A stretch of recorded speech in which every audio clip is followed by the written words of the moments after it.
Hello, हाय। आप सबको इस यूट्यूब चैनल पर बहुत बहुत स्वागत है। तो हमारा इस यूट्यूब चैनल में हमने जो एक जर्नी स्टार्ट किया था, मतलब एसएससी जीडी मैथ्स पीवाईक्यू का जो सीरीज़ हमने स्टार्ट किया था उसका आज सेट नंबर 2 है। ठीक है, तो इस सीरीज़ के अंदर आज हम डिस्कस करेंगे जीडी में आया हुआ प्रीवियस ईयर में जो मैथ्स का जो क्वेश्चन आया था उसमें से 10 से 12 बेहतरीन क्वेश्चन, और उसका सीखेंगे सबसे स्मार्ट अप्रोच, जो अप्रोच हम अप्लाई करके एग्ज़ाम में हम कम्पीट कर सकते हैं। ठीक है, तो हम यहाँ पर हर हफ्ते 3 वीडियो यहाँ पर डालेंगे। जीडी मैथ्स पीवाईक्यू का वो होगा मंगलवार को, और एक थर्सडे को, और एक संडे को। ठीक है, और ये सीरीज़ हम तब तक कंटिन्यू रखेंगे जब तक जीडी का एग्ज़ाम ना हो जाए। तो आप लोग अपना अपना इम्पोर्टेंट फीडबैक कमेंट बॉक्स में ज़रूर बताना, और अगर ये वीडियो सेशन आपको अच्छा लगा, मतलब आपको अगर हेल्पफुल लगे, तो चैनल को सब्सक्राइब और वीडियो को एक लाइक कर देना। ठीक है, तो देखो आज का सेशन का जो पहला क्वेश्चन है वो आपका स्क्रीन पर शो कर रहा है। तो पहले क्वेश्चन में क्या बोला है जो राजेश सर एक काम को 12 दिन में ख़त्म कर सकता है, और विक्रम 6 दिन में, और जो टाइगर है वो 15 दिन में काम को ख़त्म कर सकता है। लेकिन तीनों मिलके एक साथ काम को शुरू किया था, लेकिन जो राजेश सर है वो काम को 2 दिन के बाद, और जो विक्रम है वो काम ख़त्म होने से 3 दिन पहले ही काम को छोड़कर चले गए हैं। तो हमको फाइंड आउट करना पड़ेगा तीनों मिलके कितने दिन में काम को ख़त्म किया। तो यहाँ पर हम लिख देते हैं राजेश सर, विक्रम और टाइगर। ठीक है, इन तीनों का कितने कितने दिन में वो काम को ख़त्म करते हैं वो हम यहाँ पर लिख देते हैं। राजेश सर 12 दिन में, जो विक्रम है वो 6 दिन में, और जो टाइगर है वो 15 दिन में काम को ख़त्म करता है। तो पहले क्या करेंगे, हम पूरा काम को मान लेंगे। कैसे? इन तीनों का एलसीएम से। 12, 6 और 15 का जो एलसीएम होगा, इसका एलसीएम होगा 60। तो 60 जो होगा ये एलसीएम, ये होगा टोटल वर्क, मतलब जो टोटल वर्क तीनों ने किया है, ख़त्म किया है, वो टोटल वर्क। तो देखो जो राजेश सर है वो 12 दिन में टोटल वर्क मतलब 60 यूनिट काम को ख़त्म करता है। तो पर डे कितना काम करता है? 12 से अगर 60 को डिवाइड करें तो आता है 5। सिमिलरली विक्रम पर डे कितना काम करता है? 10 यूनिट। और जो टाइगर है वो कितना काम करता है पर डे? 4 यूनिट। ठीक है, ये तीनों का आ गया है। अब देखो जो राजेश सर है वो 2 दिन काम करके चला गया है, तो राजेश सर का 2 दिन का काम हमने माइनस कर दिया, 2 × 5 करके 10 माइनस किया। और जो विक्रम है वो क्या किया है, वो काम खत्म होने से 3 दिन पहले काम छोड़ के गया है। तो क्या करेंगे हम, इस तरीके का क्वेश्चन में आखिर में जो काम छोड़ जाता है उसका काम को हम ऐड कर देंगे। तो 3 दिन का विक्रम का काम कितना होता है? 30। तो 30 को हम जोड़ दिया। तो यहाँ से कैलकुलेट करने से क्या होता है, देखो 60 - 10 + 30 करने से यहाँ पर होगा 80। ये जो 80 यूनिट काम आया है, इस 80 यूनिट काम को हम करवाएंगे विक्रम और टाइगर से। क्योंकि देखो विक्रम का काम हमने जोड़ दिया, तो विक्रम तो आ गया और टाइगर पूरा दिन ही था, और जो राजेश सर था वो तो छोड़ के चला गया है। जो छोड़ के चला गया है उसका क्या ही पता है। तो अब देखो, तो दोनों का एफिशिएंसी से हमने डिवाइड कर दिया 80 को। दोनों का एफिशिएंसी था विक्रम और टाइगर का था आपका 10 और 4 मिलकर 14। तो यहाँ से डिवाइड करने से आता है, काट पीट करने से 5 of 5/7। So 5 of 5/7 is the correct answer of this question. अब बेईमान दुकानदार के ऊपर एक जो क्वेश्चन देख लेते हैं। एक बेईमान दुकानदार है जो कि प्रॉमिस करता है कि उनका सामान को कॉस्ट प्राइस में बेचेगा, लेकिन वो क्या करता है, वो एक फॉल्ट वेट यूज़ करता है जो कि रिटर्न वेट जो होता है उससे भी 46% कम वेट यहाँ पर दिखाता है। तो हमको यहाँ पर प्रॉफिट का परसेंट निकलना पड़ेगा। तो देखो कॉस्ट प्राइस में बेचता है मतलब उसके लिए कोई दिक्कत नहीं। अब देखो 46% में ही दिक्कत, तो 46% का फ्रैक्शन वैल्यू कितना होगा? देखो 23 बटा हो जाएगा 50, मतलब 50 में 23 घटाकर 27 माल वो देता है। और 50 जो है रिटर्न वेट, और 50 में 23, अगर 50 kg का वेट करे तो 23 कम दिखाकर वो उसको दिखाता है। जो लोग है कस्टमर है उनको 27 kg माल 50 kg में बेच देता है।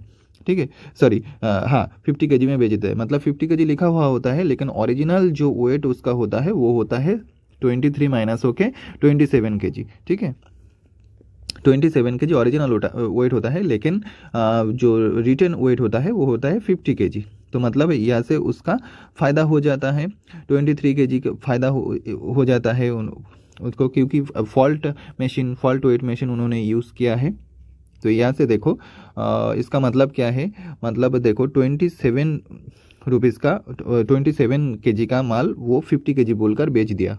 27 kg उनसे गया है, दुकानदार से गया है 27 kg, लेकिन जो खरीदार है उनसे 50 kg का प्राइस लिया है, तो प्रॉफिट कितने रुपए का हुआ? 23 रुपये का हुआ। और कॉस्ट प्राइस लेके यहाँ पर कोई दिक्कत नहीं, तो 23 रुपये का किस में कितने पर हुआ? 27 रुपीज़ में। इसको अगर हम परसेंटेज में निकालें तो आंसर क्या निकल कर आएगा? देखो, इसको कैलकुलेट करने से होगा आपका, देखो 27 का सामान 50 में 27 kg ओरिजिनल वेट है, जो वेट लोगों को दिखाया है 50 kg, तो 50 इसका प्रॉफिट यहाँ से 30 का हुआ, 30/27 इंटू 100, तो इसका फ्रैक्शन वैल्यू आया है 85 of 5/25, and this is the correct answer of this question. यहाँ पर नेक्स्ट क्वेश्चन देखो, नेक्स्ट क्वेश्चन भी सक्सेसिव के ऊपर है। क्या बोला है? बोला है जो एक स्टूडेंट है जो वो किताब खरीदने के लिए गया है, तो वहाँ पर उनको चारों डिस्काउंट दिया हुआ है, तो उसके लिए प्रॉफिटेबल डिस्काउंट क्या होगा? तो यहाँ पर हम यूज़ करेंगे सक्सेसिव का फॉर्मूला हमने पहले भी बताया था। अगर किसी सामान के ऊपर बार बार लगातार छूट दिया जाए तो क्या डिस्काउंट, उसको हम नेट डिस्काउंट भी कहते हैं, और उसको हम इक्विवेलेंट डिस्काउंट भी कहते हैं, ईडी इक्विवेलेंट डिस्काउंट भी हम कहते हैं। ठीक है, तो इसका जो फॉर्मूला होता है वो होता है, मान लो किसी सामान के ऊपर पहले x% और दोबारा में y% छूट दी जाए, तो फॉर्मूला होगा x + y - xy बटा 100%। ये परसेंट आपको नेट डिस्काउंट और इक्विवेलेंट डिस्काउंट छूट होता है। ठीक है, तो पहला दो डिस्काउंट है 20% का डिस्काउंट, तो पहला डिस्काउंट क्या होगा? देखो, हम x के जगह में 20 और y की जगह में 20 पुट करके कितना होगा? देखो, x + y हो जाएगा, तो यहाँ पर 40 माइनस xy कितना होगा? 20 × 20 400/100 - 4 हो जाएगा, तो यहाँ से कितना आता है? 36 होगा। 36% का डिस्काउंट यहाँ पर मिल रहा है पहले ऑप्शन से। अब दूसरा जो ऑप्शन है, दूसरा ऑप्शन में 25% और 15% का डिस्काउंट मिला है, तो x के जगह में हम 25 यूज़ करेंगे और y के जगह में 15 यूज़ करेंगे, तो क्या होगा? 25 और 15 मिलकर 40 माइनस 25 × 15 होगा आपका 375। ठीक है, 375/100 मतलब यहाँ पर होगा आपका 3.75 होगा, 3.75। तो 3.75 इसको इससे अगर हम घटाए तो कितना होगा? 4 कम कर दो, 4 कम कर 36.25 होगा, या 36.25%। अब जो थर्ड वाला डिस्काउंट दिया हुआ है, देखो थर्ड वाला डिस्काउंट 30% और 10% का डिस्काउंट दिया हुआ है, मतलब x के जगह में हम 30 और 10, y के जगह में 10 यूज़ करेंगे, तो 30 और 10 मिल के 40 होगा, माइनस 30 × 10 मिल के यहाँ पर होगा आपका यहाँ पर होगा आपका 3, तो 40 - 3 यहाँ पर होगा 37% डिस्काउंट। अब जो फोर्थ ऑप्शन है, फोर्थ ऑप्शन में देखो 5% और 35% का डिस्काउंट उनको मिला है। ठीक है, तो 5 और 35 मिल के, 5 और 35 मिल के दोनों मिल के तो 40 कर देगा, माइनस यहाँ पर होगा 5 × 35 होता है 175, एक्स वाई के जगह में होगा 175/100 मतलब 1.75, तो यहाँ से कितना आता है? यहाँ से देखो 38 पॉइंट यहाँ पर होता है 25%, तो लास्ट वाला ऑप्शन डी उसके लिए सबसे प्रॉफिटेबल होगा। 38.25% सबसे ज़्यादा डिस्काउंट मिला है यहाँ पर, so option D will be the correct answer of this question. ठीक है,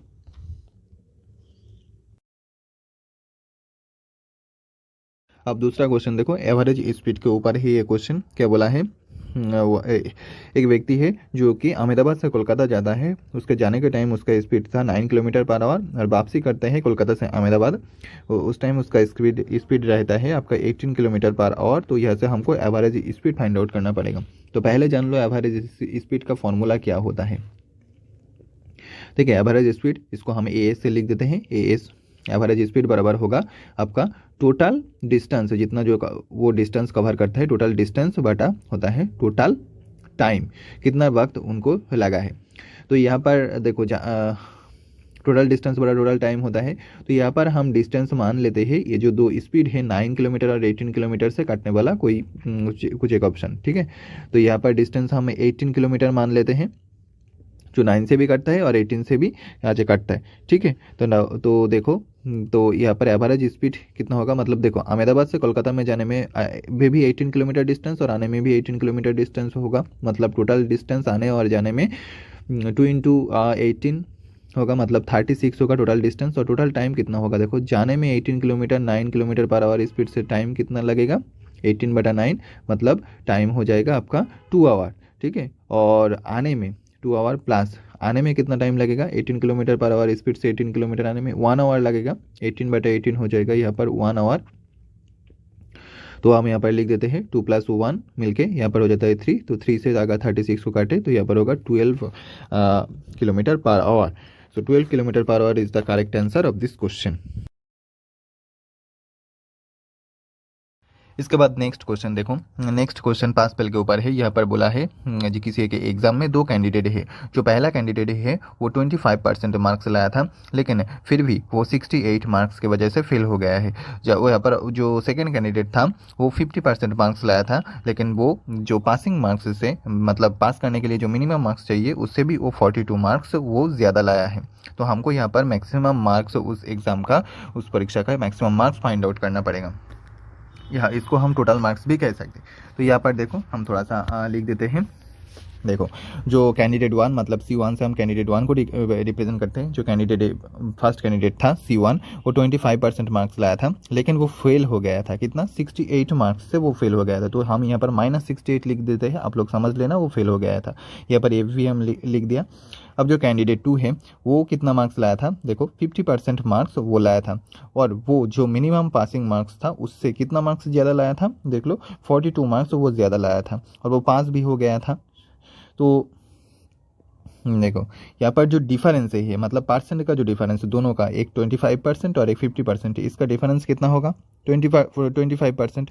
तो जो 25% है इसका वैल्यू होगा इस दोनों का सम, इस दोनों का अगर हम सम करें, जोड़ दें, तो दोनों का जोड़ने से कितना होगा, 68 और 42 110। तो 25% का वैल्यू आया है 110। तो हमको 100% का वैल्यू होगा कितना, 4 से मल्टीप्लाई करेंगे तो आ जाएगा 440।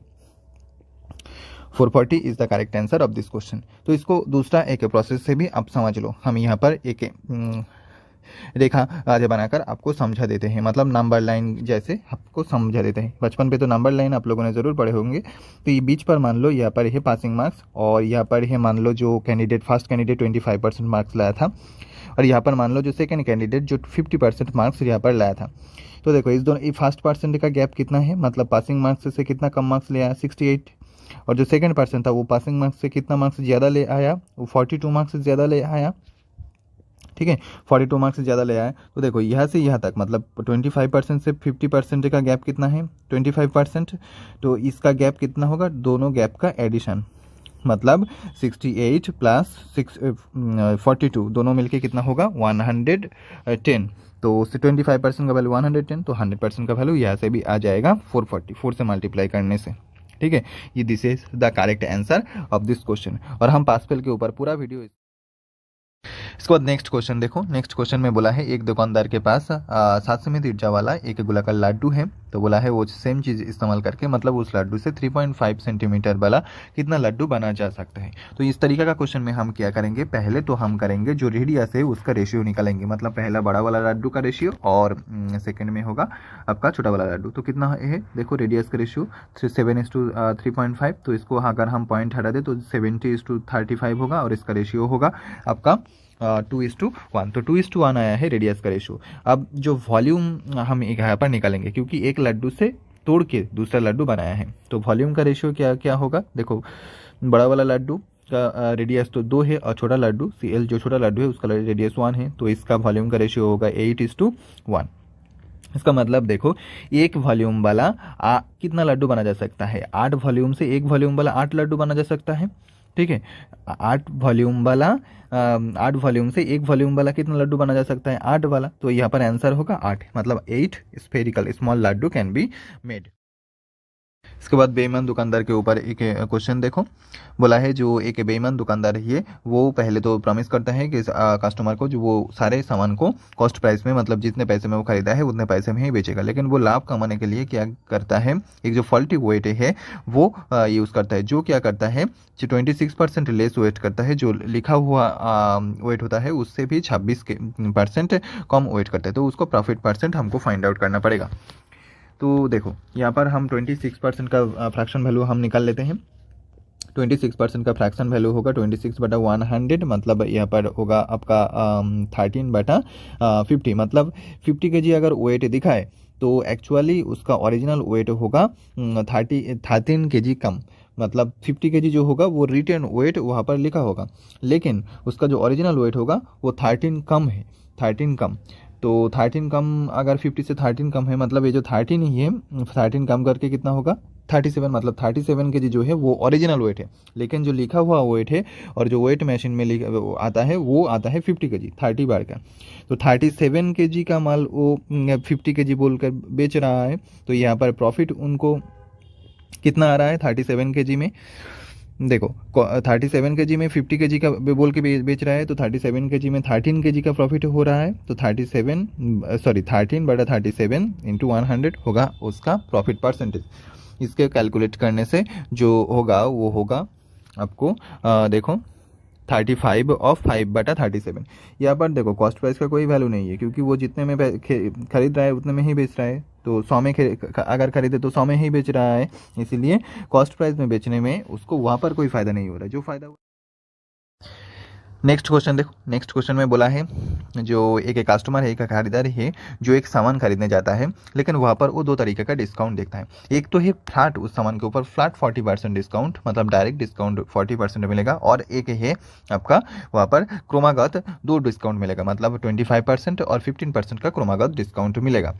तो वो बोला है जो दोनों डिस्काउंट के बीच में डिफरेंस कितना होगा ये हमको फाइंड आउट करना पड़ेगा। तो इसके लिए देखो पहले तो जो है फ्लैट 40% डिस्काउंट, इसमें कोई दिक्कत नहीं, हम जानते हैं। अब जो सेकंड डिस्काउंट है, सेकंड जो सक्सेसिव मतलब क्रमागत तो जो डिस्काउंट उनको मिला है कितना 25% और 15% का जो डिस्काउंट मिला है, तो वो हम देख लेते हैं नेट डिस्काउंट कितना होगा, इक्विवेलेंट डिस्काउंट। तो यहाँ पर हम सक्सेसिव लगाएंगे। सक्सेसिव का कॉन्सेप्ट x + y + xy/100%, इसके पहले वीडियो में भी हमने डिस्कस किया था, तो वो फॉर्मूला हम यहाँ पर यूज़ करेंगे, अप्लाई करेंगे। तो देखो x का जगह में है 25 और y का जगह में है 15, तो दोनों मिलके कितना होगा x + y बीच में माइनस होगा, सॉरी x + y - xy/100 होगा, वो हमको करेक्ट कर देते हैं x + y - xy/100, ठीक है। इसके लिए सॉरी हम करेक्ट कर दिया। तो देखो 25% + 15% होता है आपका 40%, प्लस और माइनस मिलके होगा आपका यहाँ पर तो माइनस ही है फार्मूला में, और 25 × 15 करने से कितना होता है देखो 375/100 करने से 3.75। तो देखो ये जो डिफरेंस है 40 - 3.75, देखो ये जो 40 था, ये 40 ऊपर में भी 40% था, ऊपर में भी 40% डिस्काउंट मिल रहा था उनको, यहाँ पर भी 40 और नीचे भी 40, लेकिन यहाँ पर डिफरेंस कितना ले आया, ये जो 3.75 है ये 3.75 डिफरेंस ले आया। सो 3.75 is the correct answer of this question. Next question देखो, नेक्स्ट क्वेश्चन बोला है जो राजी नहीं है वो दो डिस्टेंस से ट्रैवल करता है। पहला डिस्टेंस में क्या करता है, जो 60 km/h स्पीड के हिसाब से वो 2 घंटे चलता है, और दूसरे वाले में 80 किलोमीटर चलता है 40 km/h की स्पीड से। तो यहाँ पर हमको उनका एवरेज स्पीड फाइंड आउट करना पड़ेगा km/h से। तो एवरेज स्पीड का इसके पहले भी हम वीडियो में भी हम डिस्कस किया था, एवरेज स्पीड का जो कॉन्सेप्ट होता है। एवरेज स्पीड का फॉर्मूला यहाँ पर हम थोड़ा सा शॉर्टकट में लिख देते हैं। एवरेज स्पीड AS बराबर होता है टोटल डिस्टेंस बटा टोटल टाइम, ठीक है। तो वो हम यहाँ पर लिख देते हैं, ये वाला कॉन्सेप्ट हम यहाँ पर यूज़ करेंगे। इसके पहले जो वीडियो था उसमें भी हमने एवरेज स्पीड का कॉन्सेप्ट डिस्कस किया था। तो देखो यहाँ पर टोटल डिस्टेंस कितना होगा, जो पहला वाला है वो 60 km/h स्पीड से 2 घंटे चलता है, तो टोटल डिस्टेंस होगा 60 × 2, और दूसरे वाला में 80 किलोमीटर चलता है तो 80 होगा, और पहले वाला में 2 घंटा चला है और दूसरा वाला में 80/40 km/h से चला है, तो डिस्टेंस बटा स्पीड होता है टाइम, तो वो हमने कर दिया। तो ऊपर में कितना होगा देखो 60 × 2 होता है 120, और उससे 80 अगर ऐड करें जोड़ने से होगा 200, बटा नीचे होगा कितना 2, और इसको डिवाइड करें 2 + 2 मिलके 4 होता है, तो एवरेज स्पीड आता है 50 km/h is the correct answer of this question. यहाँ पर एवरेज के ऊपर एक सवाल दिया हुआ है, देख लो। बोला है गोपाल, अक्षय और अतुल जो है उन तीनों का एवरेज वेट है यहाँ पर जो 46 kg का, और उनमें से गोपाल और अक्षय का एवरेज वेट 40 kg का है, और जो अक्षय और अतुल है उनका एवरेज वेट 45 kg का है। तो हमको यहाँ से अक्षय का एवरेज वेट फाइंड आउट करना पड़ेगा। तो क्वेश्चन का डाटा हम यह डायग्राम यहाँ पर हम थोड़ा सा बना लेते हैं, देख लो। जो तीनों का वेट हम तीनों दोस्त का, तीनों जो नाम है वहाँ पर, एक है गोपाल और दूसरा है यहाँ पर अक्षय और तीसरा है यहाँ पर आपका अतुल। अतुल। तीनों का एवरेज वेट यहाँ पर कितना था, तीनों का एवरेज वेट जो था यहाँ पर आपका 46 kg का था। ठीक है, अब देखो पहले दो बंदा का मतलब गोपाल और अक्षय, इन दोनों का एवरेज वेट था आपका 40 kg, और लास्ट का दो मतलब अतुल और अक्षय का जो एवरेज वेट था वो था आपका 45 kg का एवरेज वेट था।